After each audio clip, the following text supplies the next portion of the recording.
Magandang gabi po. Magandang gabi po. At sa mga taong dito. Ito po yung katanungan kong pang-araw-araw na lagi kong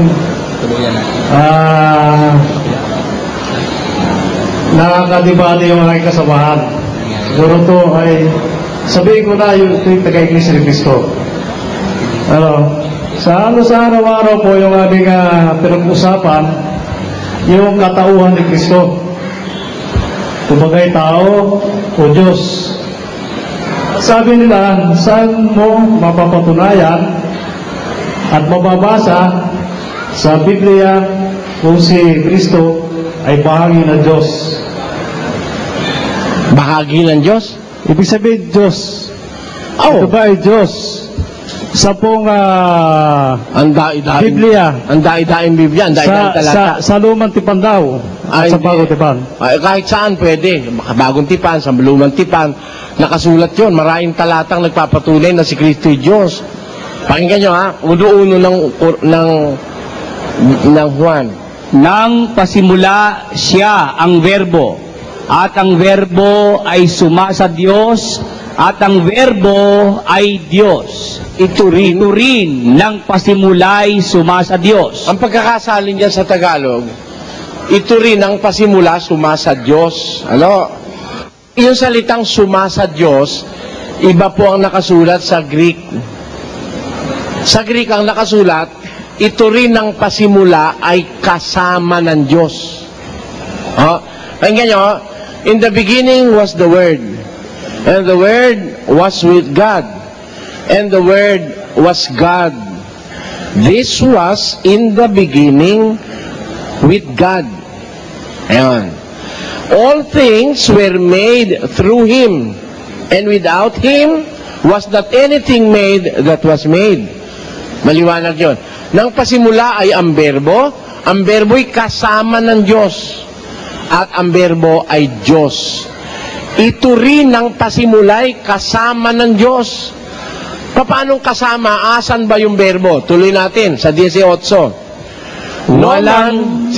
Walang taong nakakita kailanman sa Diyos ang bugtong na anak na nasa sinapupunan ng Ama, siyang nagpakilala sa Kanya. Siya pala, yung verbo na tinatawag na anak, siya ay nasa sinapupunan ng Ama. No man hath seen God at any time. The begotten Son, which is in the bosom of the Father. Nasa sinapupunan siya ng Ama nung pasimula. Kumbaga, para si Eva, nung umpisa, na kay Adan si Eva eh. Bahagi ni Adan si Eva, kinuha lang si Eva sa tadyang ni Adan, ginawang individual. Sa makatuwid po, kung baga ito ang Diyos, parang hinugot yung Diyos anak, inilabas na. Yung nasa bosom, nasa kanya sinapupunan, Inilabas na ngayon. inilabas niya. Ang katunayang inilabas niya, pakinggan nyo. 8. Inari ako ng Panginoon sa pasimula ng kanyang lakad, bago pinasimulan ang kanyang mga gawa ng una. Ako'y nalagay mula noong araw, mula nang walang pasimula. Bago nalikha ang lupa, ako'y nailabas. Before the earth was created, I was brought forth. Ako'y nailabas. Kasi sabi nila, yung inailabas, salita raw ng Diyos yun. Alin? Salita po. Yung karunungan, sinasabi nila. Ipinanganak eh. Yung salita, hindi ipinanganak, sinasabi yun. Ipinanganak eh. The Lord possessed me in the beginning of His ways, before His works of old. Tama? Basahin ko kapatid ha. Huwag kang paloloko. Sabihin, sinalita. Nagpalagay mo, sinalita. Eh di meron na. Pagka ba sinalita mo, meron o wala? Siyempre meron.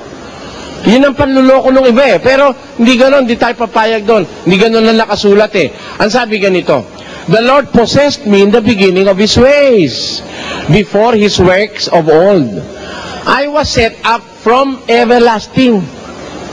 Mula nung walang pasimula. From the beginning, or ever the earth was, when there were no depths. I was brought forth. Ako'y nailabas. Ayon. When there were no fountains abounding with water, before the mountains were settled, before the hills was, I brought forth. While as yet he had not made the earth, nor the fields, nor the highest part of the dust of the world.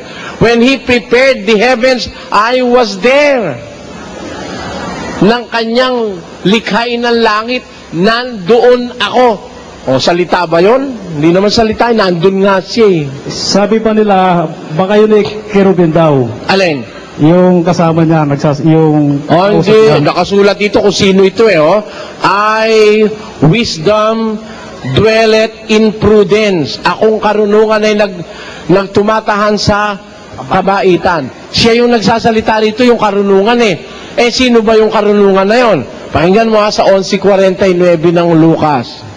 Kaya nga, sinasabi naman ng karunungan ng Diyos, magsusugo ako sa kanila ng mga propeta at mga apostol. Sino nagsugo sa mga propeta at mga apostol? Ang karunungan ng Diyos. Eh, sino yung karunungan ng Diyos na nagsugo sa mga propeta at mga apostol? Gis ng Mateo. Ang pangalan nga ng 12 apostol ay ito. Ang unay si Simon na tinatawag na Pedro at si Andres na kanyang kapatid. Si Santiago na anak ni Zebedeo at ang kanyang kapatid na si Juan. Si Felipe at si Bartolome. Si Tomas at si Mateo na maniningil ng buwis.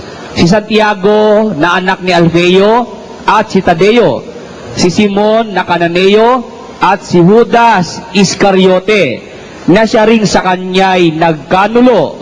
Ang 12 ito'y sinugo ni Jesus. Sino nagsugo? Si Jesus. Eh, sino ba nagsugo? Sabi dun sa 11:49, sinasabi ng karunungan ng Diyos, magsusugo ako ng mga apostol at mga propeta. Eh, sino nagsugo sa mga apostol at propeta? Si Jesus.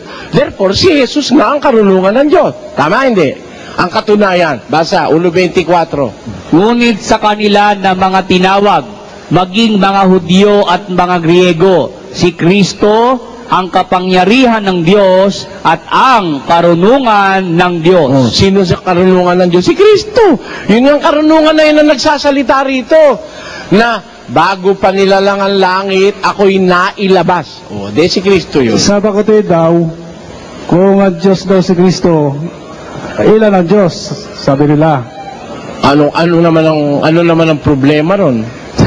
Kasi mangyayari tuloy, parang dalawa raw. O ano kung magkadalawa, ano kung magkatatlo?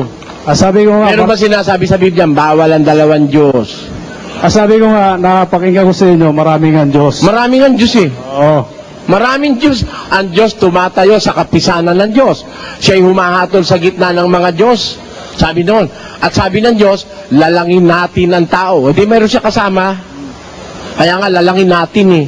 Hindi naman sinabi ng Diyos, ako mag-isa lang, lalalangin ko ang tao. Hindi naman ganun eh. Sabi niya, lalangin natin ang tao. Hindi may kasama.